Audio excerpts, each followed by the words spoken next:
Hi hello guys welcome to code with Raviram. So ఈ వీడియోలో మనం డిస్కస్ చేసుకున్న టాపిక్ ఏంటంటే టీఎస్ ఎంసెట్ 2025 గురించి. ఎగ్జామ్ రాసేటప్పుడు అందరుగా కామన్ మిస్టేక్స్ అయితే చేస్తారు.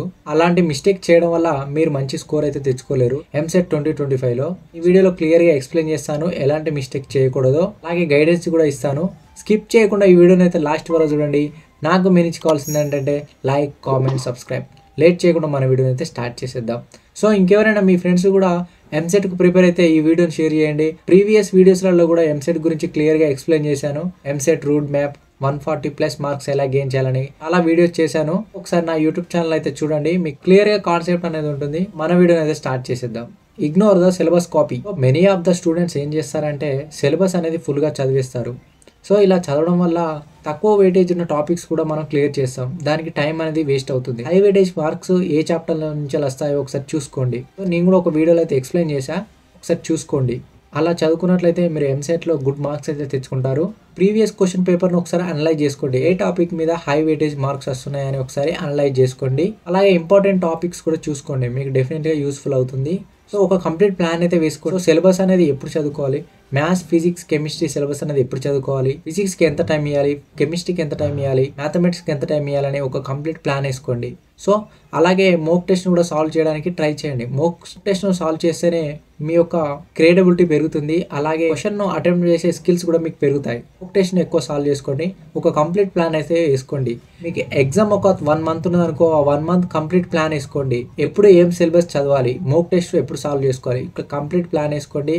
మీరు డెఫినెట్లీగా గుడ్ మార్క్స్ తెచ్చుకుంటారు ఎంసెట్లో. ఇది ప్రాక్టీస్ చేయండి. ప్రాక్టీస్ సెక్షన్ అనేది మస్ట్ అండ్ షుడ్. మీరు ఎంత ప్రాక్టీస్ చేస్తే అంత మార్క్స్ అయితే గెయిన్ చేసుకుంటారు. ప్రాక్టీస్ అయితే డైలీ చేయండి. Ignoring NCERT books. ఎన్సీఆర్టీ బుక్స్ను స్కిప్ చేస్తే అది బిగ్గెస్ట్ మిస్టేక్ అవుతుంది మీకు. సో ఎన్సీఆర్టీ బుక్స్లో చాలా కాన్సెప్ట్స్ అనేవి ఉంటాయి. ఎన్సీఆర్టీ బుక్స్ని ఎక్కువ రిఫర్ చేసుకోండి. మీకు డీప్ టు డీప్ కాన్సెప్ట్ అయితే ఉంటుంది ఫిజిక్స్, మ్యాథమెటిక్స్కు. సో ఎంసెట్ ఎగ్జామ్లో క్వశ్చన్స్ కూడా ఎన్సీఆర్టీ క్వశ్చన్ మీదనే బేస్డ్ అయి ఉంటాయి. మనకు ఎన్సీఆర్టీ బుక్స్ను ఎక్కువ చూసుకోండి. ఎన్సీఆర్టీ బుక్స్ తెచ్చుకొని డైలీ ప్రాక్టీస్ చేస్తేనే మీకు కాన్సెప్ట్ అనేది అర్థమవుతుంది. ఏంటంటే స్కిప్పింగ్ మోక్ టెస్ట్ను మీరు స్కిప్ చేయకండి. మోక్ టెస్ట్ను సాల్వ్ చేయండి. సో ప్రీవియస్ క్వశ్చన్ పేపర్స్ కానీ ఒక 10 years క్వశ్చన్ పేపర్ ఒకసారి అనలైజ్ చేసుకోండి. ఇలా మోక్ టెస్ట్ను సాల్వ్ చేస్తేనే క్వశ్చన్ అనేది ఎలా వస్తుందో ఒక కంప్లీట్ ప్లాన్ అయితే ఉంటుంది. మోక్ టెస్ట్ను ఎక్కువ సాల్వ్ చేయడానికి ట్రై చేయండి. నువ్వు ఎక్కడ సాల్వ్ చేయాలంటే వేదాంతు, అన్అకాడమీ, సో ఇలాంటి ప్లాట్ఫామ్స్ యూజ్ చేసుకొని అక్కడ క్వశ్చన్స్ ఉంటాయి, ప్రాక్టీస్ చేయండి. ఇలా ప్రాక్టీస్ చేస్తే మీ క్రెడిబిలిటీ కూడా డెఫినెట్గా పెరుగుతుంది. నెక్స్ట్ వన్ ఏంటంటే time management during the exam. So మీరు ఎగ్జామ్ నడిచేటప్పుడు కూడా టైం అనేది మేనేజ్మెంట్ చేయాలి. సో 3 hours అయితే క్వశ్చన్ పేపర్ ఉంటుంది. ఈ 3 hourలో 3 subjects అనేది కంప్లీట్ చేయాలి. 1 hourకు ఒక సబ్జెక్ట్ అయితే మీరు క్లియర్ చేయాలి క్వశ్చన్స్ అనేవి. టోటల్గా 160 మార్క్స్ అయితే మీరు సాల్వ్ చేస్తారు. మీరు మేనేజ్మెంట్ చేసుకోవాలి డెఫినెట్లీగా. స్టిక్స్ అవాయిడ్ చేయకుండా ఈ అయితే ఫాలో అవ్వండి. మీరు డెఫినెట్లీగా గుడ్ మార్క్స్ అయితే తెచ్చుకుంటారు ఎంసెట్లో. ఈ హెల్త్ అండ్ స్లీప్ కూడా చూసుకోండి. సో డోంట్ వరీ, టెన్షన్ అయితే పడకండి. ఈ హెల్త్ను జాగ్రత్తగా ఉంచుకొని ఎంసెట్కి అయితే మంచిగా ప్రిపేర్ కాండి. So all the best for 2025 students.